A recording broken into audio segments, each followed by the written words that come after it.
Yep,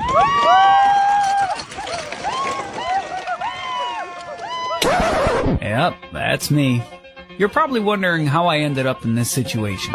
so আজকে আমরা পুরো বংপোস্ত টিম, তার সাথে আমাদের বন্ধুরা, আমরা সবাই যাচ্ছি নিকো পার্ক। আর তোমরা যারা আমাদের ভিডিও অনেকদিন থেকে দেখছো তারা তো নিশ্চয়ই জানবে আমাদের কোথাও ঘুরতে যাওয়া মানে সেটা দীঘা, মন্দারমণি বা অ্যাকোয়াটিকা। তাই প্রত্যেকবার সেম জায়গায় যাওয়ার রিচুয়ালটাকে ব্রেক করে আজকে আমরা সবাই এসেছি নিকো পার্ক। আর সেখানে পৌঁছানো মাত্রই ভিড় দেখে রিয়েলাইজেশন হয়ে গেল যে আমরা ভুল দিনে ভুল জায়গায় চলে এসেছি। কারণ এক একটা রাইডের সামনে পড়া লাইন দেখে আমরা বুঝতে পেরেছিলাম যে এক একটা রাইড চড়তে মিনিমাম আমাদের 1 ঘন্টা করে তো সময় লাগবেই। আর তার উপরে সূর্যও আমাদের ফিরকি নিচ্ছে। আগের দুদিন ওয়েদারটা খুব মেঘলা ছিল বলে আমরা প্রে করছিলাম যেন আমরা যেদিনকে যাচ্ছি সেদিনকে বৃষ্টি না হয়। তাই ঠাকুর আমাদের কথা একটু বেশি শুনে নিয়েছে। বৃষ্টি তো ছাড়া এক ফোঁটা মেঘও ছিল না। সূর্যের তাপে আমরা সবাই পুড়ে গেছিলাম। স্কাই ডাইভে সবার অবস্থা খারাপ হয়ে গেলেও আমি খুব এনজয় করছিলাম, তোমরা তো ভিডিওতে দেখতেই পাচ্ছ। স্কাই ডাইভ থেকে নেমে নিজের আত্মাকে নিজের শরীরের মধ্যে ঢুকে আমরা সবাই চলে গেলাম নেক্সট রাইডের দিকে। আর সেখানে যাওয়া মাত্রই দেখতে পেলাম যে অনেক কটা ডাইনোসর জল খাচ্ছে, আর তার সাথে দেখলাম অরিজিতের অ্যাক্টিং।